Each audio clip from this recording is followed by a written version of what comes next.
Welcome to Rescue TV. We're celebrating 20 years of Maestro Perry. I'm 20. He's 20. 20 years of designing. Is it really 20 years or is it more and you're calling it 20? No. It's actually slightly under. It's technically 20 in February. Wow, that's enormous. Yeah. It sounds, you know, when you say 20, it's like, wow, that sounds like a long time, but it just doesn't seem like it.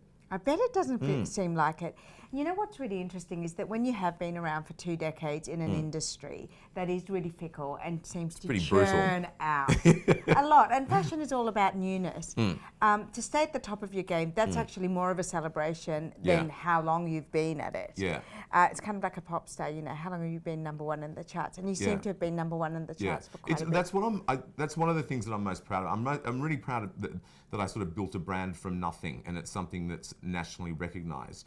But it's not just your clothes, it's brand Alex Perry. Yeah. People want a bit of you in their dress. That's happened along the way, but I think that happens because, look, the brand is really good. Like, the clothing's great, and you know, I'm a fan. Thank you.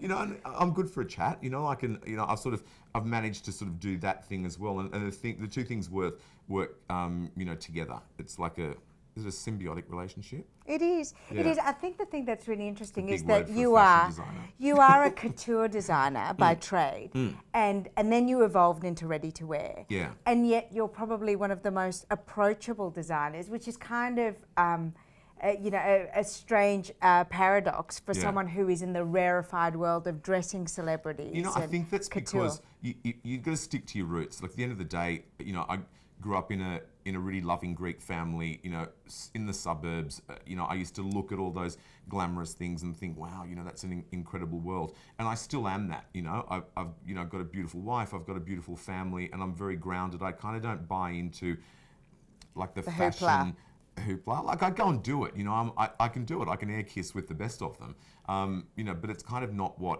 it's not essentially what I'm about. And so, you know, and I do my thing. I'm naughty sometimes. I say things that I probably shouldn't, and we love you for that. Polarize people, and some people hate me, and some people love me. But at the end of the day, I think they love the clothes, and that sort of carries me through. So if I say something that I shouldn't, you know, and people might say, "Oh, I hate him," but you know, the clothes are still really beautiful. They can't take that away from me. So let's go back to the beginning, and I'd like to get from you your kind of key milestones in your 20-year career. What are the things that have really moved you and have been, you know, private little yes moments? I've been really lucky because like throughout the 20 years they've punctuated that time. Like, it's sort of, they seem to happen all the time. I remember the first time was when I dressed Elle Macpherson. I thought that I had absolutely arrived.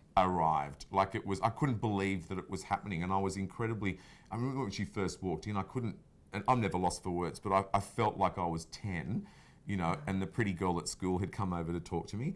That was a milestone. The first Vogue cover was like massive. It was like an Academy Award. I just thought, it was an amazing cover too. Yeah, if I die now, that's okay. I've got a Vogue cover. And then each consecutive Vogue cover after that, or, you know, when I dress people that I love, you know, when I remember when I first started working with Megan Gale, I thought that was incredible. Sarah Murdoch, you know, just Jennifer Lopez, like, all these different things have happened. You know, the first time, you know, I did a TV show, it's kind of all those firsts, I think. And you're so natural on TV. Is that something that you went after, or it came after you? No. I think because I used to do a lot of interviews after shows, and I didn't have a problem speaking, you know, just saying what it was, and just the way that I don't put anything on. It's like, if you don't like me on TV, then you don't like me, because that's how I am. I'm not pretend. I can pretend, but that's not true. That's not really who you are. I think, though, to be fair, you do come across, or you're edited more harsh than you really are, because I've known you for about, I'd say, 12, 15 of these 20 years. Yeah. And I find you to be such a warm and funny and caring person. And I sometimes watch you on TV and I go, oh, gosh, that was a clanger. I know, but I do that on purpose. Yeah.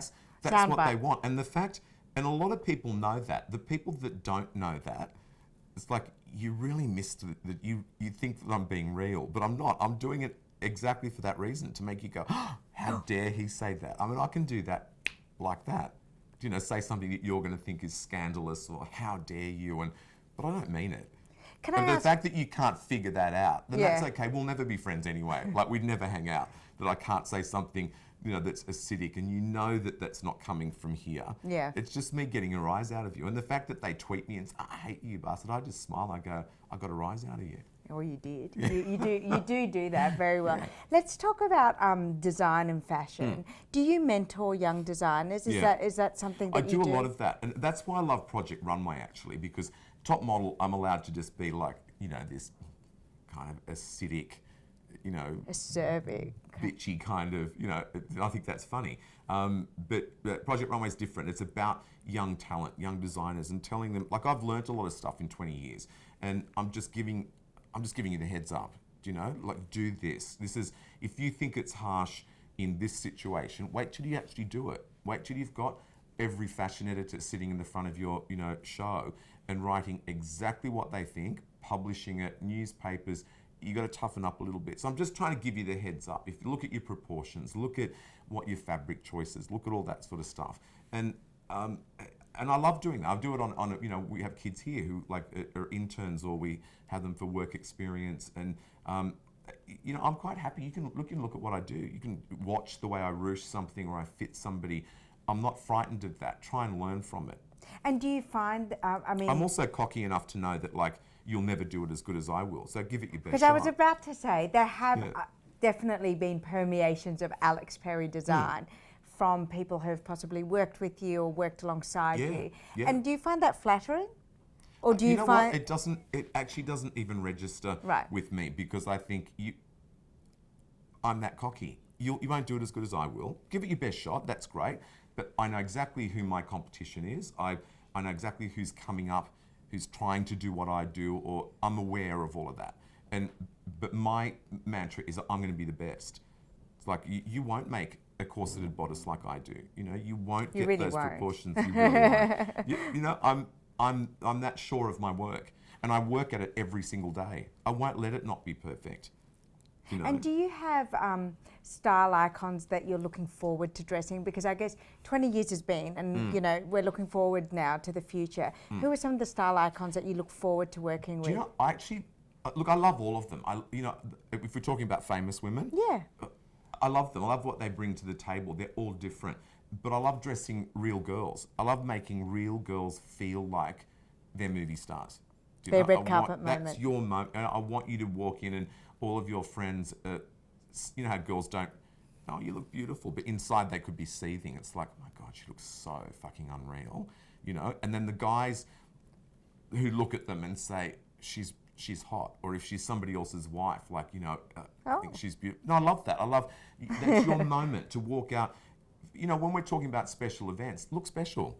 And I love being able to help people do that. You do what you do during the day, whatever your life is, but then that transformative moment that you can go to a function and you feel, you know what it's like, you put a good dress on, you feel $1 million.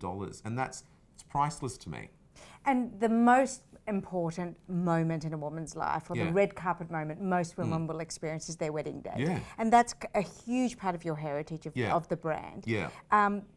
Why did you go into wedding gown design, and what do you want to do with it going forward? It wasn't what I went in to do specifically, but it happened. Like when I opened my first shop, the first job that came in was a girl's wedding dress. Right. And I thought, okay, I can do this, and did it. And I loved that moment, how excited they are. And I understand culturally how important that day is. Like, everyone's going to be looking at you. You need to feel amazing.